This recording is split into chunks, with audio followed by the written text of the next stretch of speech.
Hey everyone, welcome back to the Spiritually Curious Therapist. I'm Jody Silverman, and today I'm doing something I've been circling for a long time. I'm telling you my story, and not the story that I actually started with. For those of you who may have listened to my very first episode, in which I talked about my journey through and around spirituality. That's kind of where I started about 3 years ago, and the last 3 years have been interesting. And now I have a whole new story to tell, one that I didn't even really know existed. So these are not my credentials. This is not my training history. This is the actual story that lives in my body. And I want to be clear about this. My new story does not negate the original story. I am finding that spirituality has everything to do with being embodied. And so I think it's really important that we talk about both, because you can't have one without the other. This story is the one that apparently I've been trying to understand for most of my life, and the one that I've come to realize is the foundation of everything I do as a therapist, a nervous system practitioner, and as a human being who is still learning what it means to be fully here. I'll warn you up front, this is not a tidy story. There is no single dramatic turning point, no neat before and after. It's more like a thread, one that I've been following for 55 years. And I definitely didn't know where it was leading. So I tell this story with one caveat, and that is that it continues to unfold. And you might find me here 3 years from now telling a completely different story. That's part of what I love about this work. It's also part of what can be infuriating, because the more we do the work, the more we learn, the more things start to unfold, and we start to see things from different angles and different directions. And I decided to share this story with you because I'm hoping that some of you or all of you can relate in some kind of way, maybe even see yourself in parts of my story. And because I want to encourage all of us to continue to be curious, because that's what being embodied is all about. So here we go. So, fun fact, I was born 4 pounds and 15 ounces. Full term, not a preemie. My mom always told me I was actually 20-ish inches long, and everybody said I looked like a string bean. I find that funny now because I'm definitely not a string bean anymore. I'm just short. But that image has stayed with me. This little person, fully formed, completely cooked, just tiny, already here, already working hard just to take up space in the world. And as it turned out, my body had a few other things going on, which I always thought were like just random, interesting things. But I think they're all kind of connected now that I know more. And this speaks to my belief that nothing in this universe is random. So one is my femur bones were actually turned inward. So there was a period of time when I was a toddler that I had to wear shoes with a metal bar between them for a significant stretch of my toddler years. And my mom actually had to do exercises with my hips and my feet every day, trying to coax my legs into a more typical alignment. And I was pigeon-toed for years. I remember walking to middle school every morning and deliberately turning my feet outward like a duck with every single step, trying to correct it myself.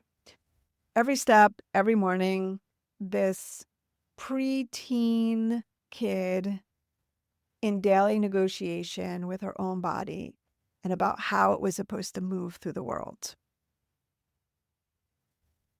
Another interesting thing about myself is that at about 9 months old or so. I'm kind of fuzzy on timeline, but I stopped gaining weight. So I was failure to thrive, wasn't growing. My mom actually changed pediatricians somewhere in there, and this amazing pediatrician who we used to, her office was on her property and there were horse stables there. So we always got to go pet and feed the horses when we would go to the doctor. And she always had those long pretzel rods in her office, which she would give us at the end of every checkup. But of course, at 9, 10, 11 months old, however old I was, I obviously had no clue that these things existed. But this was the early 70s, and she was pretty progressive. And she suspected celiac. And at that time, no one really understood what that was, and it was never diagnosed. And we certainly didn't have the gold standard that we have today. But she suggested that my mom put me on a gluten-free diet, which my mom did. And it worked. I started gaining weight and I started growing again. And then at some point, that diagnosis just kind of went away. I ate gluten my whole life and nobody thought much more about it until my son was diagnosed with celiac at 4 years old. And I sat there thinking, wait a minute, my body has been carrying this the whole time or something like that. And it took his diagnosis to make this original picture visible again. I pretty much cut out gluten at that point. I still eat it every once in a while, but I certainly feel much better when I don't. There's something profound about this to me, the way that the body holds things across generations. My uncle often says he thinks that our whole family probably has a gluten sensitivity of some sort. Um, the way a story that seems to resolve itself actually just went underground, waiting to surface in the next generation in a way that finally couldn't be ignored. So, in a strange way, my son's diagnosis was a gift to my own understanding of my body, a key that opened a door I didn't even know was there. I was clumsy, profoundly, consistently, legendarily clumsy. I was always bumping into things. I always had band-aids on my knees, was always falling down. The running joke was that I was not allowed in any store that had fragile things in it. There was a store in our town called Irma's Bag, and it was one of these, I guess it was very similar to like a Hallmark store is now. And I used to love to go in there because they had Hello Kitty things and puffy stickers. But I was not allowed because they also had very fragile things like glass figurines and jewelry boxes and ashtrays and crystal. And my mom was always afraid I was going to bump into something or I was going to pick something up and hold it too tightly and it was going to break. I was teased for this, for not knowing my personal space, for always bumping into things, into people, for just generally not quite fitting in the physical world the way that other kids seem to do so effortlessly. And here's something I still do. I sit sideways on chairs. I'm actually doing it right now as I'm recording this. When I'm on Zoom with clients, I catch myself always sideways. For years, I thought it was just a quirk, and now I understand that my body has always been trying to find a position that works for a nervous system that has to work harder than most to know where it is in space.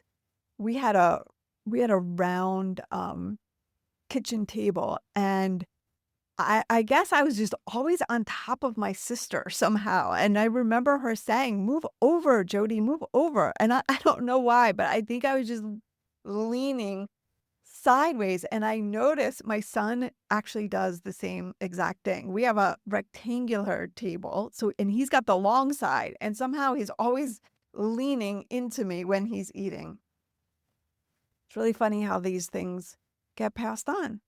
I also rock back and forth, especially when standing. And I came to understand that as self-regulation, which it is, but I think it also relieves pressure in my legs and lower back.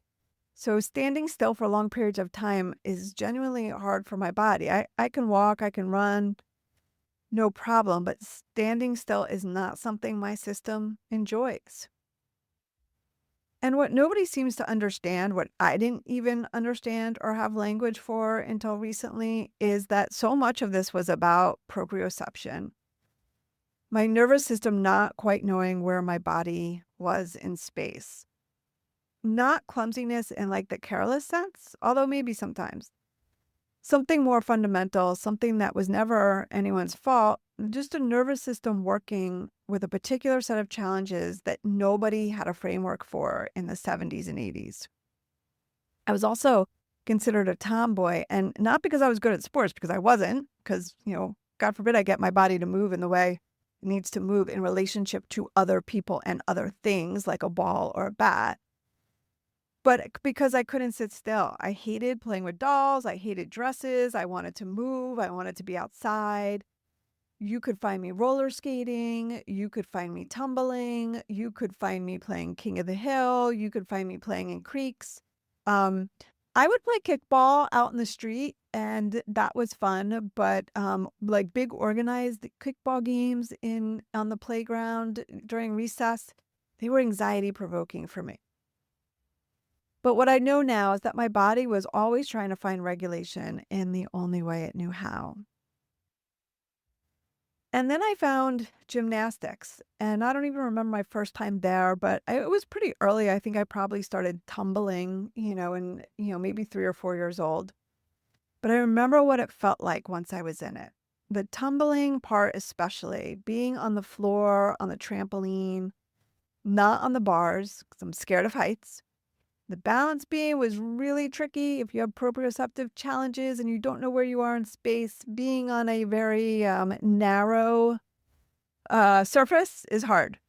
But the floor, the trampoline, the sensation of moving my body through space in ways that were controlled and intentional and mine and had nothing to do with anything else in the environment, that felt like home.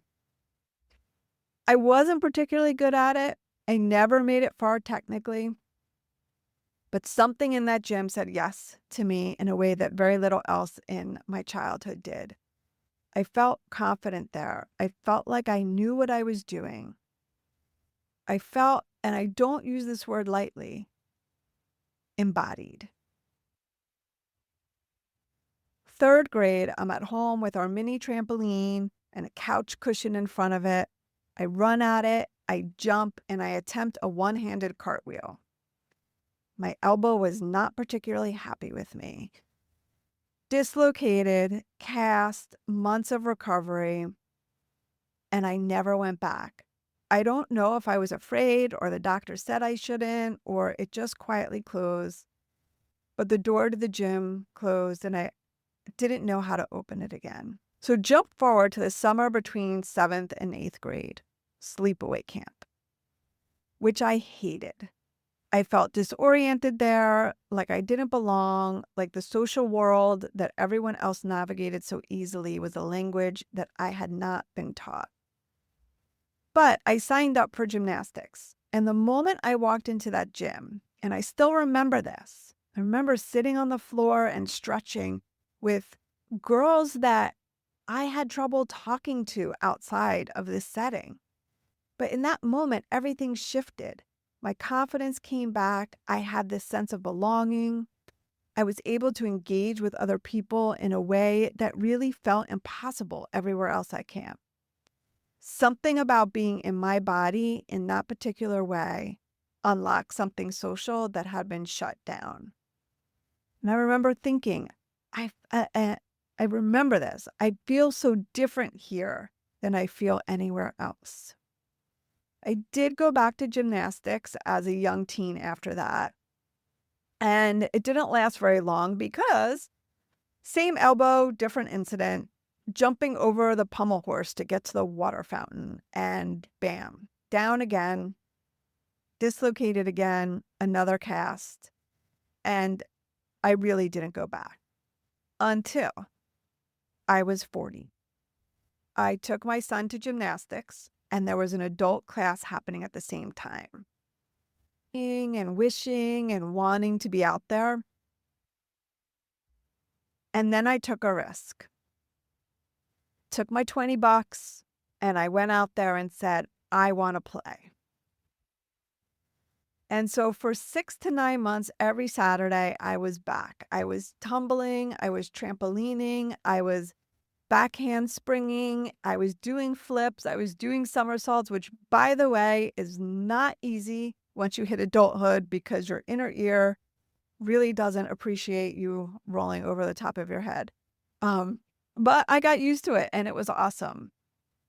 And then my shoulder gave out. And the orthopedic doctor said, and I quote, "You're 40 years old. Maybe you shouldn't be doing gymnastics." That sucked. But here's what I've come to understand about that whole thread. Every time a door closed, eventually I found another one. And my body kept calling me back to movement, to physicality. I want to share here that throughout my adulthood, I've always been pretty physically active, whether it's been running or biking or strength training. I found about 15 years ago, P90X. Wow, what an introduction to strength training. That was a big shift for me. And I really, I think, found this same embodiment in strength training that I did in gymnastics. I also did yoga for a period of time, and I continue to do yoga and Pilates, but it moves a little bit too slow for me, to be honest. I've lately gotten into mobility, and my new love is a return to step class. I found this amazing YouTube person who just does a really good job, is at my tempo, and I really love the dancing and using my brain to, and it's really, really helped with coordination and body awareness. So that's been really awesome as well. So I have found ways to integrate what I experienced on the floor tumbling in a more age-appropriate and safer way. And reflecting on this journey of physical fitness and exercise has really helped me to understand the importance of mind, body, mind, muscle connection when it comes to being fully present and healing mind, body, and soul. I need to tell you about the hardest part of this story. I need to tell you about the 3 months. When I was pregnant with my first child, I did everything I could to make sure that that pregnancy went as smoothly as possible. And for the most part, it did, until I delivered. Unbeknownst to me, I developed a condition called placenta accreta, which means that the placenta does not separate properly from the uterine wall. Now, I'm not sure if you know what that actually means, but if the placenta does not come out post-birth, your uterus does not contract and it leads to hemorrhaging. Oftentimes, well, almost all of the time, the remedy is a full hysterectomy. But my doctor, Dr. Debbie Summers, who has been my gynecologist to this day, made a decision that other physicians told her was crazy.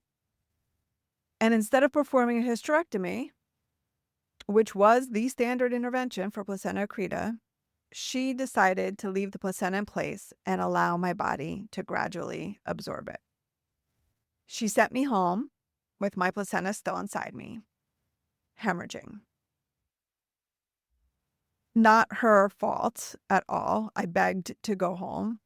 She let me go. I was pretty stable at that time. But I ended up back in the hospital for a blood transfusion about 2 days later.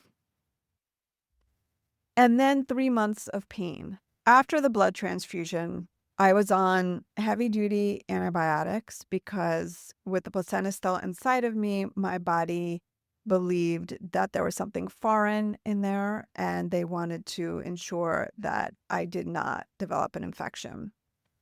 I had been given a shot of methotrexate, which meant I could not breastfeed. So it was either give up breastfeeding or give up my uterus. And I was taking something called Cytotec, which contracts your cervix so that the bleeding would stop. This resulted in 3 months of excruciating pain and discomfort with a newborn baby at home. At times, it felt unsurvivable. I remember pulling my car over on the side of the road and calling my doctor and saying, and begging her to do a hysterectomy because I couldn't take it anymore. And she very calmly said to me, Jody, if you were my sister, I would be doing the exact same thing. You are too young, and this is only your first baby. I'm not going to do it. And so there was nothing to do but wait and trust and hold on to something larger than what any of us could see or control. I held on to faith, to spirituality, to a knowing that something larger was present, even in the most unbearable moments. That was not a metaphor for me. That was how I survived.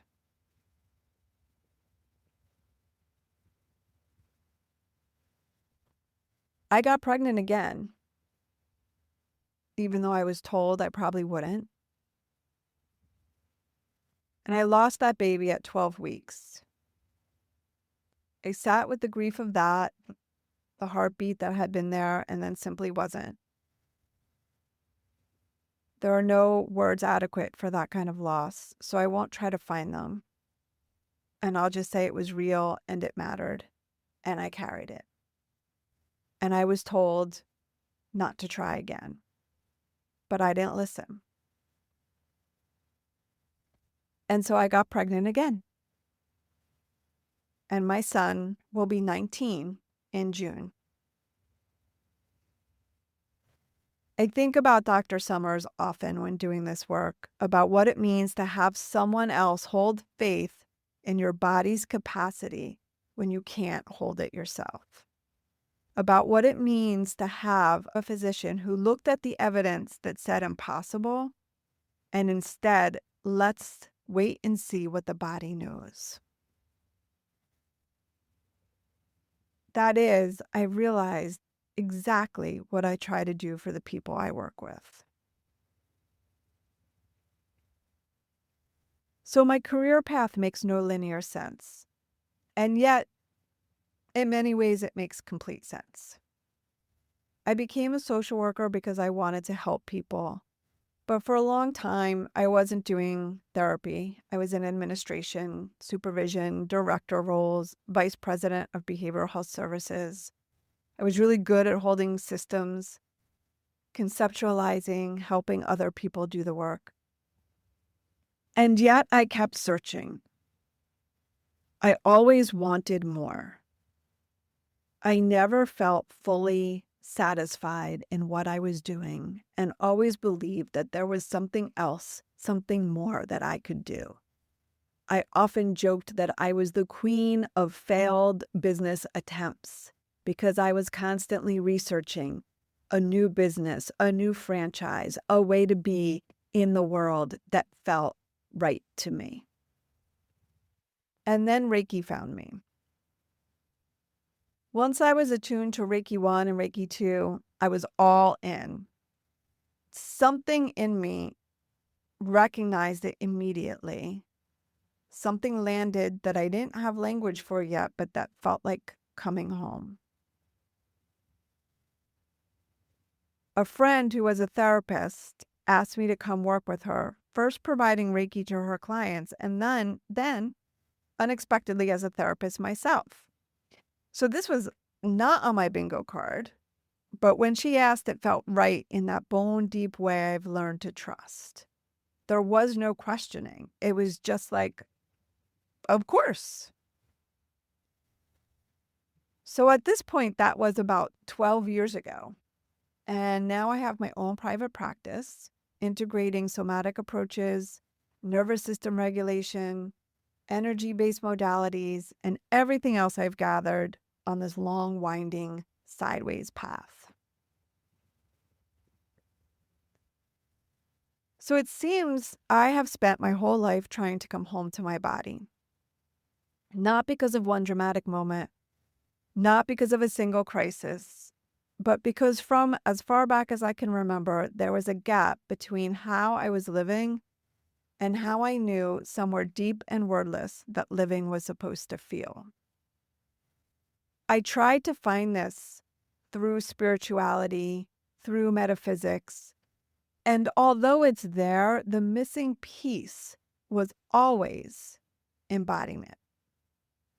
I spent a lot of time dissociated.